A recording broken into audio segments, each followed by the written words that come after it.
What's going on, guys? Welcome back to another video. So some massive Union Arena news here for its English release. Confirmed on this image, we've got serialized cards for English Union Arena, right? So that is huge. And as you can see here, it does mention there are even special foil cards with a stamped autograph or a serial number. So it's not going to be the same as those Japanese serialized cards at the moment anyway. You know, they're pen signed and serialized. You know, some of them don't have those signatures, but it is being done in a bit of a different way. Obviously, the stamped autograph cards it's mentioning here is for Bleach and Hunter x Hunter, which some of you might know on the Japanese releases, they didn't have signatures. So the fact that we're getting them for English is actually really, really amazing.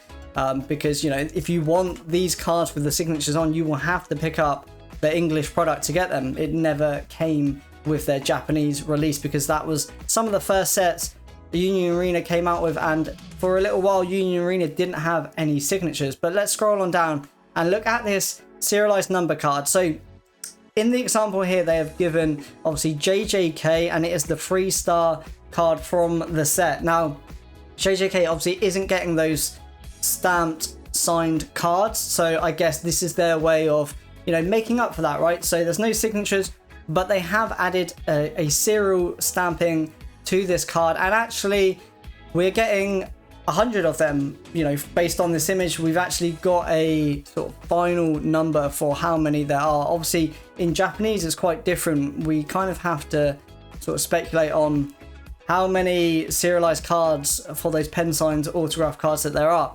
Obviously in this case we know exactly there's going to be 100 of these. You know, we have that number, so that's always really, really nice to see. And yeah, it's just I definitely agree with obviously them doing that, because, you know, it's that particular set would be lacking in signatures, obviously, compared to the other two sets that are releasing alongside it, right? So it makes complete sense why they're doing that. Obviously it's really, really nice to get this confirmed.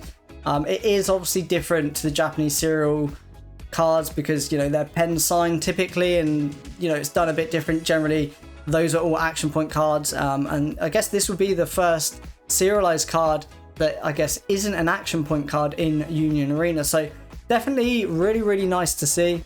And obviously a little comment down here that the 3-star card types include cards with the same design as those with a serial number. So I think it's, you know, just confirming that there's going to obviously be a non-serial version of this card, but, you know, the serial version is literally identical, just with the number stamped on it.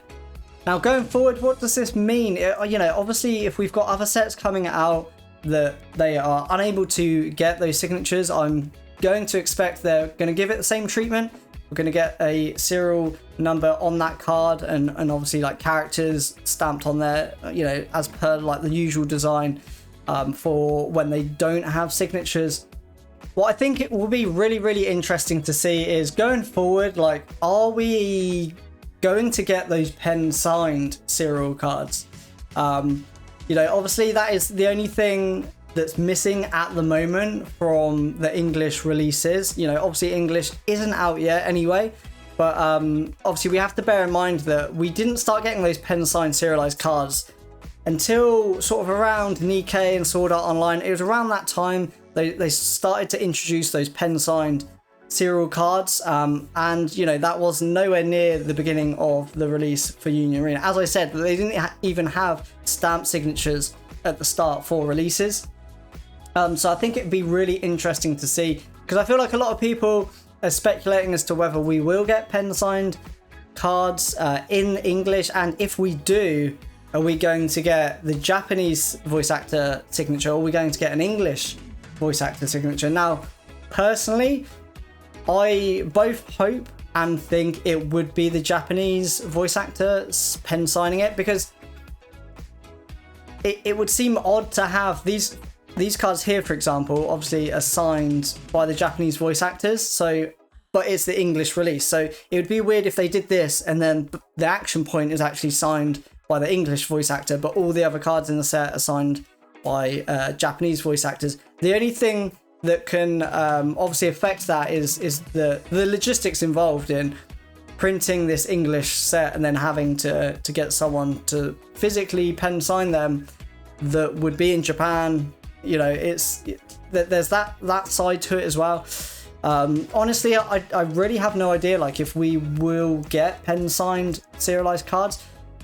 I would really like to hope so. Just the way that they're pushing collectibility a lot with their trading card game, you know, what they've managed to do with Japanese with those pen signed serialized cards. I think I really hope we do get that kind of treatment in English, but at the same time I wouldn't be like massively surprised if we never got sort of pen signed serialized cards, because yeah, as I said, it's going to be quite a tricky thing for them to kind of do. But just seeing like everything they've done so far, I mean, the fact that we're getting these and, you know, signatures on these particular cards that never had them for Japanese, that gives me a lot of hope that not only can they deliver, you know, that same level of chase cards and just insane collectability that they seem to be doing, but they can actually top it. You know, they've improved upon these sets for their English release. So that gives me a lot of hope that they are really serious. I mean, it shows how serious they are about trying to make this the best product they can, the most collectible and fun product to open. You know, the serial on this is really good, but personally, as a collector and just me, I would prefer a pen signed card than a serialized card, because I think that just holds a bit more value for me. Like, obviously, you know, I get it, serialized cards are kind of insane when you think, you know, I'm the only person with a copy of this particular number of this card in the world. But pen signed by the voice actor, I think that just takes it to a whole nother level. Obviously, you can do that. You can take cards to voice actors and get them to sign them. But I think the fact that it's done and packaged already, and that's how the cards come, I think for me personally, I would take a pen signed card over a serialized card. Now, obviously, if they can do the same as Japanese and combine both the serials and the pen signed signatures, like, obviously, yeah, if they can do that, you know, there's no complaints, because how can you top that? That is just, it's, you know, that's top tier, right? You can't get better than that realistically. So yeah, let me know down below, if you actually had the choice, would you rather a pen signed card or a serialized card? I'd be really interested to see everyone's comments and what they actually prefer. So shout out to everyone who's made it this far. I've been rambling on for a little while now, so I hope you enjoyed it. If you did, please hit like and subscribe, and hopefully I'll catch you guys in the next video.